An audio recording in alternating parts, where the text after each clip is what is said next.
जब मानव अपनी सीमित बुद्धि और क्षणभंगुर शक्ति के अहंकार में स्वयं को ही ईश्वर समझने की चेष्टा करने लगता है, तब प्रकृति उसे उसकी वास्तविक लघुता का बोध कराना कभी नहीं भूलती। जब विश्व की महाशक्तियां अपने अदम्य अहंकार और विस्तारवादी महत्वाकांक्षाओं में इतनी डूब जाए कि वे मानवता के भविष्य को ही दांव पर लगा दे, तो एक विनाशकारी युद्ध अपरिहार्य और अवश्यंभावी हो जाता है। और तब इतिहास एक बार पुनः स्वयं को दोहराता है, परंतु इस बार संभवतः अंतिम और निर्णायक बार। नमस्कार, हिंदी बुक बाइट्स की विशेष श्रृंखला भविष्य मालिका की भविष्यवाणियां के 8वें और संभवतः सबसे अधिक संवेदनशील एवं विचारोत्तेजक अध्याय में आपका स्वागत है। आज का विषय है महायुद्ध और वैश्विक सहार। आज हम भविष्य मालिका के उन गूढ़ संकेतों और चेतावनियों को समझने का प्रयास करेंगे जो एक आने वाले महासमर, उसके विश्वव्यापी और उसके उपरांत एक नवीन युग के सूत्रपात की ओर इंगित करती है। ये अध्याय केवल भविष्य की घटनाओं का वर्णन मात्र नहीं, अपितु वर्तमान समय के लिए एक गंभीर चेतावनी और आत्ममंथन का आह्वान भी है। एक निर्णायक, अभूतपूर्व युद्ध की भविष्यवाणी। महान त्रिकालदर्शी संत श्री अच्युतानंद दास जी ने अपनी दिव्य दृष्टि से भविष्य के गर्भ में झांकते हुए भविष्य मालिका में स्पष्ट रूप से लिखा है, जब पश्चिम के राष्ट्र और पूरब के देश दोनों ही क्रोध, घृणा और प्रतिशोध की अग्नि में जल उठेंगे, जब कोई एक रहस्य में सर्वव्यापी शक्ति एक आग मौन रहकर सब कुछ देखती रहेगी और कोई एक अप्रत्यक्ष एक हाथ विश्व की समस्त गतिविधियों को अपनी इच्छानुसार संचालित करता रहेगा, तब समझ लेना तीसरे और अंतिम महायुद्ध की विनाशकारी दस्तक हो चुकी है। भविष्य मालिका के अनुसार ये कोई सामान्य पारंपरिक युद्ध नहीं होगा, जैसा कि मानव इतिहास ने पहले भी कई बार देखा है।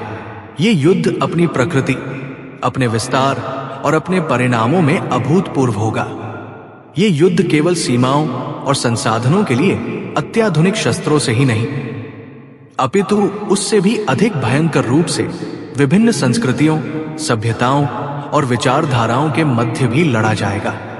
ये युद्ध मूलतः धर्म और अधर्म, सत्य और असत्य, अहंकार और करुणा, मानवीय मूल्यों और आसुरी प्रवृत्तियों के बीच एक निर्णायक संघर्ष होगा।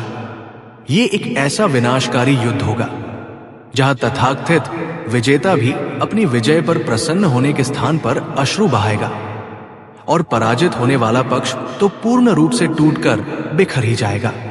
भविष्य मालिका में इस महायुद्ध से संबंधित कुछ अत्यंत महत्वपूर्ण और विशिष्ट संकेत मिलते हैं।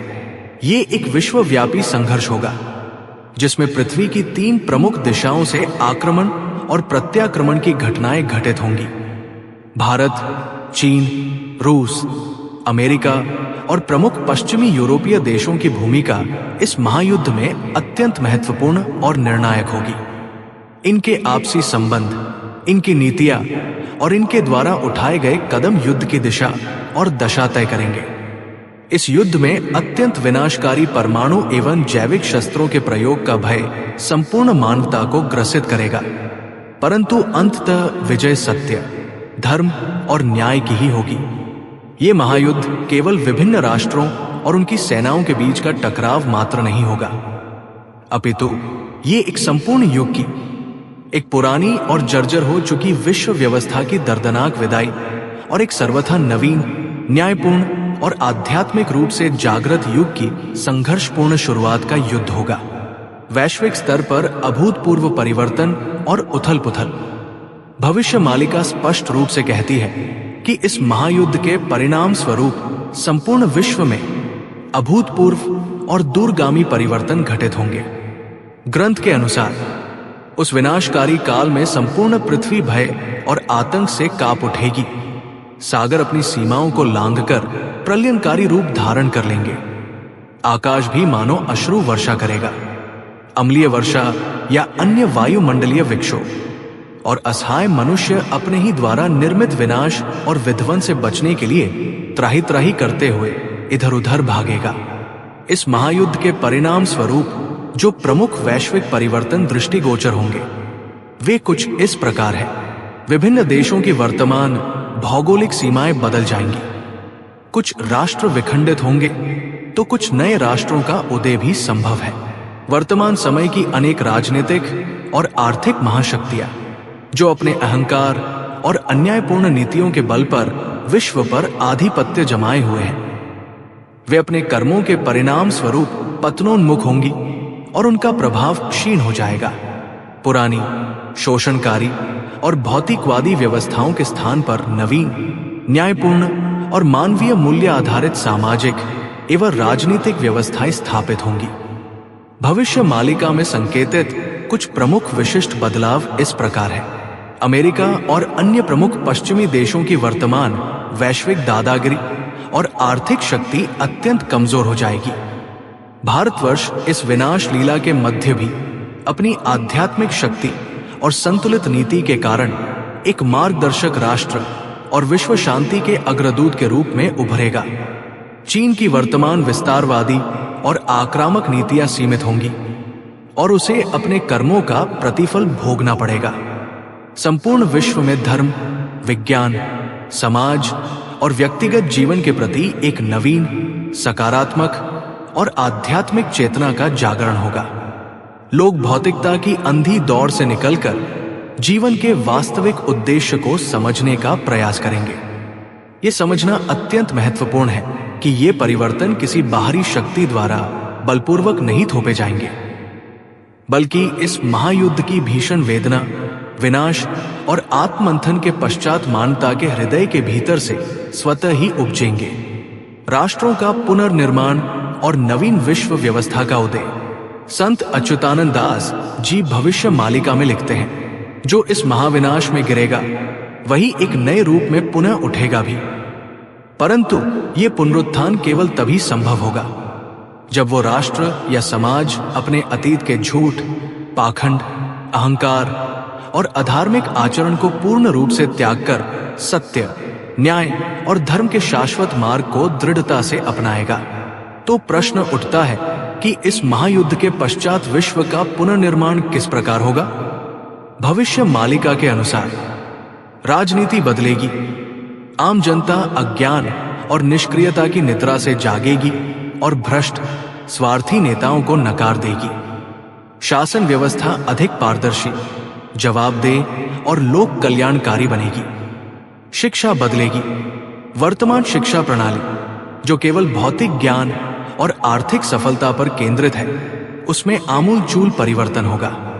नई शिक्षा प्रणाली आत्मा के विकास, नैतिक मूल्यों और मानवीय संवेदनाओं को केंद्र में रखेगी। अर्थव्यवस्था बदलेगी। वर्तमान शोषण आधारित, पूंजीवादी और उपभोक्तावादी अर्थव्यवस्था का स्वरूप बदलेगा। सेवा, सहयोग, विकेंद्रीकरण और प्रकृति के साथ सामंजस्य पर आधारित नई आर्थिक व्यवस्था का उदय होगा। धर्म बदलेगा। धर्म के नाम पर चल रहे पाखंड, आडंबर, कर्मकांड और संस्थागत भ्रष्टाचार समाप्त होंगे। धर्म का वास्तविक स्वरूप, जो कि आंतरिक अनुभव, आत्मिक शुद्धि और सार्वभौमिक प्रेम पर आधारित है, पुनः प्रतिष्ठित होगा। और ये पुनर्निर्माण केवल भारत तक ही सीमित नहीं रहेगा, बल्कि धीरे धीरे ये परिवर्तन की लहर संपूर्ण विश्व में फैलेगी और एक नई, अधिक मानवीय और आध्यात्मिक विश्व व्यवस्था का सूत्रपात होगा। किसी भी महान युद्ध का अंतिम परिणाम केवल विनाश और विध्वंस नहीं होता, अपितु वह एक नवीन, बेहतर और अधिक सुदृढ़ निर्माण की भूमिका भी तैयार करता है। और जब विनाश की राख से कोई नया पुष्प खिलता है, तो उसकी सुंदरता, उसकी सुगंध और उसका जीवन अद्वितीय और अनुपम होता है। भारत की विशेष भूमिका धर्म, संतुलन और विश्वगुरु का पुनर्स्थापन। भविष्य मालिका में इस महायुद्ध और उसके पश्चात के कालखंड में भारतवर्ष की एक अत्यंत महत्वपूर्ण और विशिष्ट भूमिका का बार बार उल्लेख किया गया है। ग्रंथ कहता है, भारत न तो किसी राष्ट्र पर पहले आक्रमण करेगा और न ही किसी के आक्रमण से भयभीत होकर पीछे हटेगा। वो धर्म, सत्य और न्याय के अपने शाश्वत सिद्धांतों पर अडिग और दृढ़ रहेगा और वहीं से उसी भारत भूमि से एक नए स्वर्णिम युग का परिवर्तन आरंभ होगा। इस वैश्विक संघर्ष और उसके उपरांत भारत की भूमिका कुछ इस प्रकार होगी। वो विश्व की विभिन्न विरोधी शक्तियों के मध्य एक संतुलनकर्ता की भूमिका निभाएगा और युद्ध की विभीषिका को कम करने का प्रयास करेगा। वो संपूर्ण मानवता के लिए एक गहन आध्यात्मिक जागरण और आत्मिक शांति का प्रमुख केंद्र बनेगा। वह एक नवीन मानवीय सभ्यता और एक संतुलित समग्र जीवन दर्शन का बीज बनेगा, जो संपूर्ण विश्व को एक नई दिशा प्रदान करेगा। इस महायुद्ध के पश्चात भारत की प्रमुख भूमिकाएं होंगी। युद्ध से त्रस्त और आहत विश्व के घावों पर प्रेम, करुणा और मैत्री का मरहम लगाना, अहंकार, घृणा और हिंसा से थकी हारी दुनिया को ध्यान, योग, आध्यात्मिकता और आंतरिक शांति की सनातन राह दिखाना। जिस महान देश को प्राचीन काल से ही संपूर्ण विश्व में जगत गुरु या विश्व गुरु के सम्मानित नाम से जाना जाता था, वो एक बार पुनः अपने उसी गौरवशाली पद पर प्रतिष्ठित होगा। लेकिन इस बार केवल ज्ञान और वाणी के उपदेशों से नहीं, अपितु अपने पवित्र आचरण, अपनी नैतिक शक्ति और अपने आदर्श जीवन से संपूर्ण मानवता का मार्गदर्शन करेगा। ये विश्वव्यापी सहार क्यों आवश्यक है? प्रकृति का संतुलन।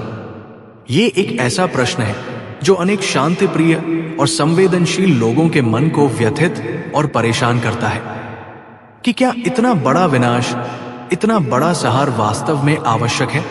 क्या इसके बिना परिवर्तन संभव नहीं?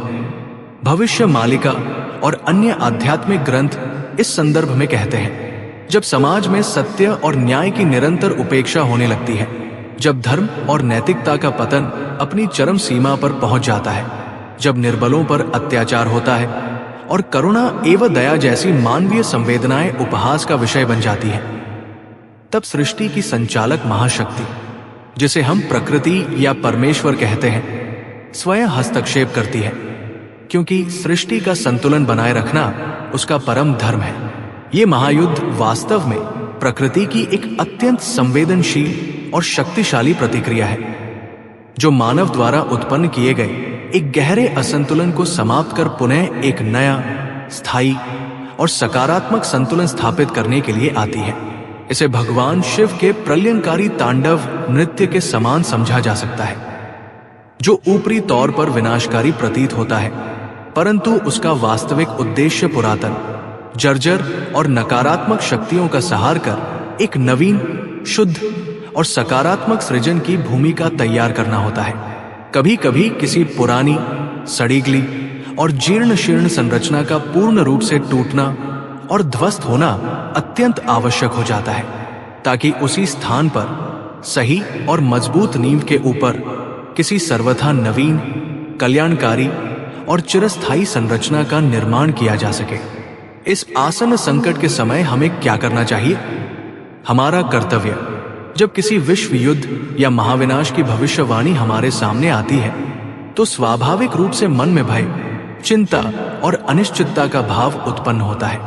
परंतु जैसा कि हमने पहले भी कहा, भविष्य मालिका का उद्देश्य केवल हमें डराना या भयभीत करना नहीं है, अपितु हमें आने वाले समय के लिए सचेत करना, जागृत करना और आध्यात्मिक रूप से तैयार करना है।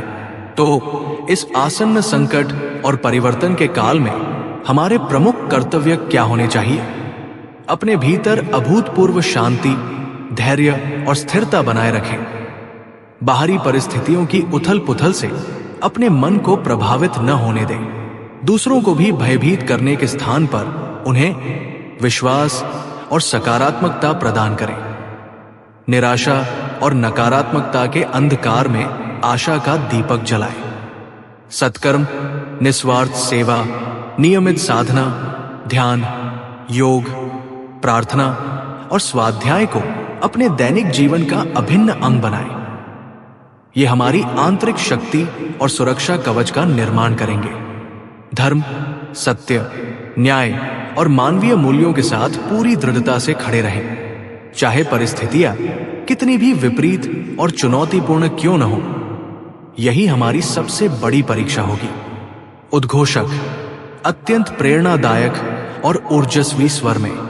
ये स्मरण रखें कि युद्ध भले ही बाहर देशों की सीमाओं पर या शस्त्रों से लड़ा जाए, परंतु उसमें अंतिम और वास्तविक रूप से विजयी वही व्यक्ति, वही समाज और वही राष्ट्र होगा जिसने अपने भीतर के काम, क्रोध, लोभ, मोह, अहंकार और ईर्ष्या जैसे शत्रुओं पर विजय प्राप्त कर ली हो, जिसने अपने मन और अपनी आत्मा का युद्ध जीत लिया हो।